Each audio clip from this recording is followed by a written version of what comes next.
Welcome to the Mindful Return podcast.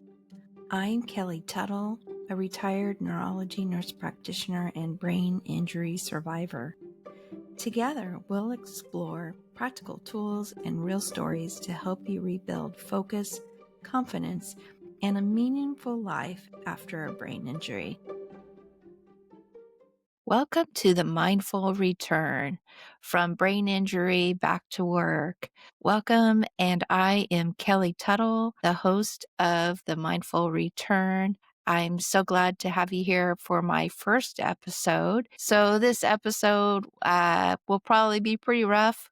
I'm a beginner at this and just now learning. So bear with me and hang in there. And I hope you find this podcast helpful and supportive. It's important after a brain injury to find your tribe so that you don't feel alone and you know that you will eventually gradually get better. So that's why I put out this content, because I want you to know that we're out here and we're all rooting for you. So who am I? My name, like I said, is Kelly Tuttle, and I joined the Head Injury Club in June 2015. And my story begins with the horrible, thunderous clap of metal and the shattering of glass everywhere, and people leaving their homes to figure out what had happened.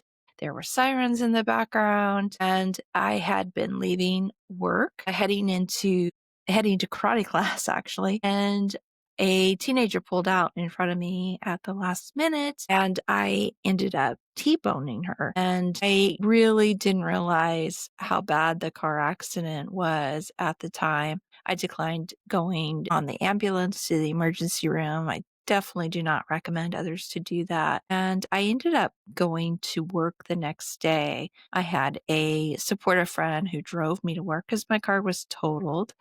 And when I got to work, perceptive colleagues who were registered nurses and nurse practitioners noticed there was a change, that I wasn't talking right and I wasn't acting right. And so they impressed upon me to see my general practitioner the next day, and I did. And when I went in to see my general practitioner, I was diagnosed with a concussion, and I left thinking I would be better within 2 weeks. I was taken off work for 2 weeks. So if I could go back to work in 2 weeks, then I should be better, right? And at the time when this happened, I was a cardiology nurse practitioner. So I knew a little bit about traumatic brain injuries, but I didn't know what the experience was. I didn't know the details of the various symptoms you could have. And I didn't know what the recovery was. And to be honest, I had a lot of misconceptions about concussions and TBIs at the time, just like a lot of my fellow colleagues on the front line of healthcare. So I go to work 2 weeks after the car crash, and I know that I have headaches. I know I'm tired, and I'm not feeling myself, but I don't understand why, because I'm thinking I should be better. And I blame a lot of the headaches and the fatigues on the really bad whiplash that I had. And just a side note, that if you have whiplash, you most likely have a concussion. So just put a pin in that for your knowledge later. So I go back to work, and I'm just so tired and I'm so grumpy, and I'm using 4-letter words more than normal and saying things I normally wouldn't say out loud, and kind of dominating people over conversation, just grumpy. And I keep pushing, thinking I'm getting better every day, until one day I fell asleep at the wheel, and the car bouncing off the road woke me up before I struck a tree, and I was able to stop my car before I had a second collision. And this is how well my concussed brain was working. Instead of letting my doctor know that I fell asleep at the wheel, which, if that happens to you, you should definitely let your doctor know. I thought, well, hey, I'll just take a nap on the side of the road. And again, that is something I don't recommend, because that's not safe. But that's how I was thinking. And like any typical kind of worker here in the US, I was just pushing and pushing to get back to work.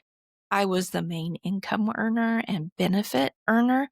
So it was really important for me to get back to work to my full-time hours so that I could continue to provide a roof over the head of my family and food on the table. And so shortly after I fell asleep at the wheel, thank goodness, I had lunch with a colleague who at the time was a neurology nurse practitioner.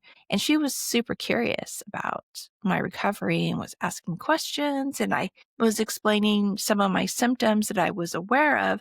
And then I mentioned falling asleep at the wheel. And I said, which was okay because I was just taking a nap in between work and home. And my colleague said, no, that is not okay. And she informed me that I should see a physical medicine and rehab doctor. They're also known as PMR doctors. In the past have been known as physiatrists. And I had no idea I was supposed to see that type of doctor.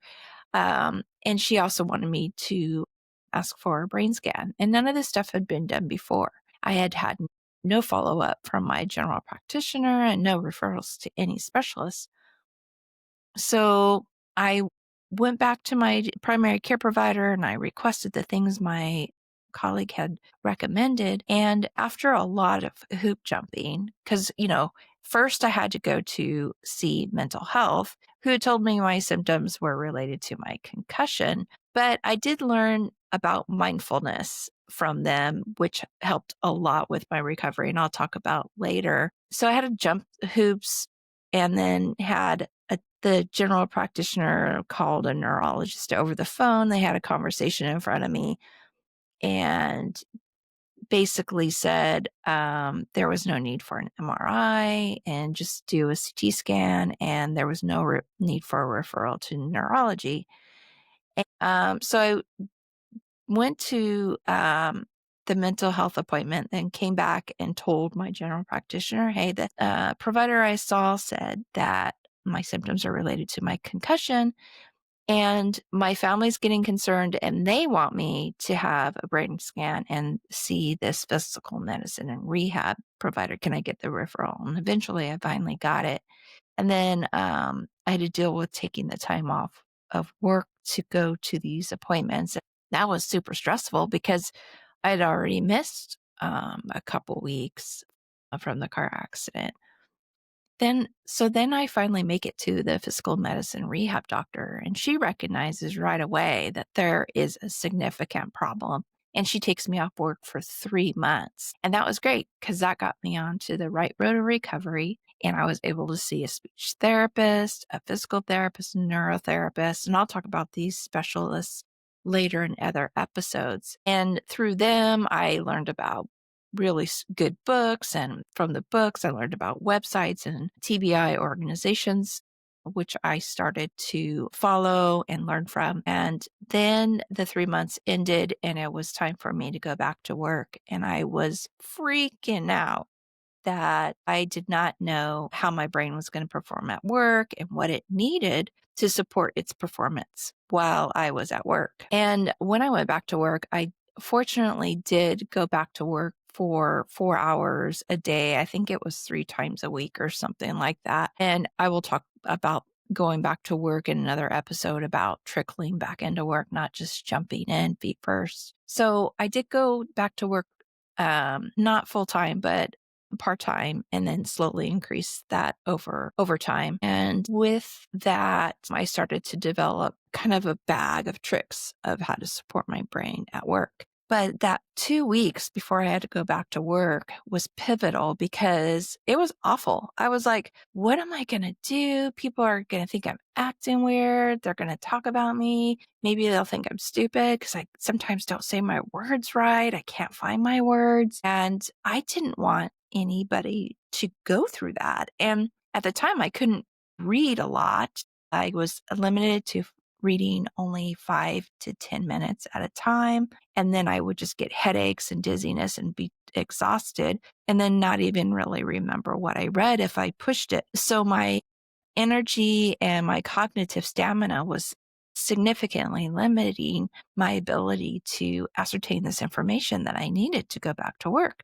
And so I really didn't want anybody else to go through that. So when a friend of mine recommended that I write a book about my recovery, I was like, if I write a book, it's going to be about strategies and tools that can be implemented right away before you go back to work after a concussion or a brain injury. I did not want anybody else to go through what I went through and feel alone and worry that there is no hope of ever getting better and thinking this is it. I didn't want anyone to feel like that. And so also with my friends' encouragement, I changed careers. I changed from cardiology nurse practitioner to a neurology nurse practitioner. And that transition took over 2 years to complete. And when I went to practice in neurology, I found a lot of people suffering from the same symptoms that I suffered from my concussion. Now, theirs were from other brain issues, some of them from Parkinson's and multiple sclerosis, but we shared common symptoms that were related to mild cognitive impairment, memory difficulties, difficulties finding our words, saying our words, and neurofatigue. And I really got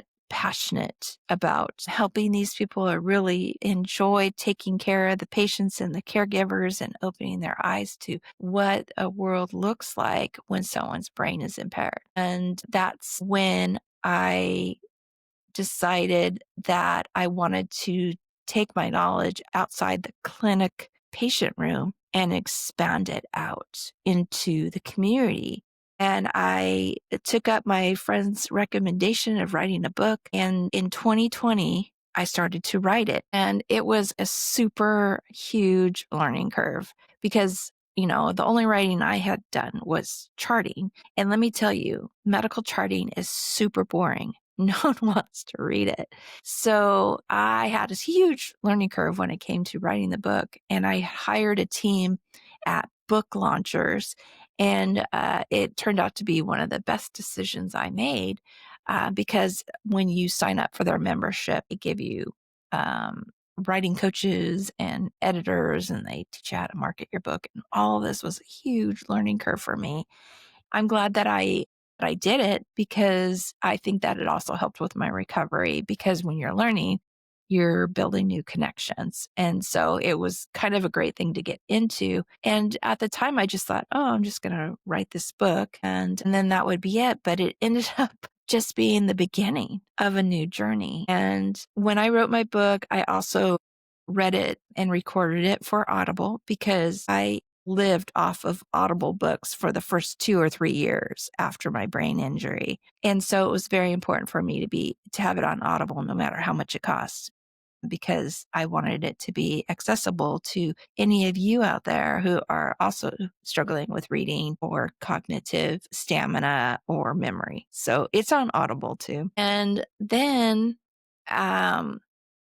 I wrote the book and then I learned about marketing. So then I was on social media. And before I really wasn't on social media. And the next thing I know, I'm on TikTok making videos. And some of them are really cringy. The first ones, if you want to check them out, can't remember my monogram, but I could definitely include it in the show notes below. But I started making TikTok videos and then that kind of bled into Instagram reels and just trying to get the information that was in my book even further out beyond the books, expanding beyond that to get to people who didn't know about the book. And I wanted to provide the information really easy to follow, short videos with good content because when I create content, I am always thinking about making sure that I don't tire out my listeners and my followers. And so then I started making short videos on YouTube. And then I started making long content videos on YouTube. I have a YouTube channel, Kelly Tuttle, Brain Loving Advocate, if you want to check out those videos. And then I expanded them to no longer than 10 minutes. Again, keeping that short. And over the process of marketing my book and doing these things, I've also participated in many podcasts. I've been interviewed on several podcasts. And a lot of the podcasters would ask, hey, do you have a podcast? Have you thought about podcasting? And were really encouraging for me to start a podcast. Here I am doing a podcast and talking to you. And my goal is I hope that my story and the things I want to share with you will let you know that there is hope and that you're not alone. And you are welcome here in this space to hang out with me. So take care, get better, get stronger. Check out the next episode. And thanks for listening. You've been listening to the Mindful Return podcast with me, Kelly Tuttle. Subscribe wherever you listen and head to kellytuttle.org for brain injury recovery tools, free resources, and inspiration to help you return to work with confidence and hope.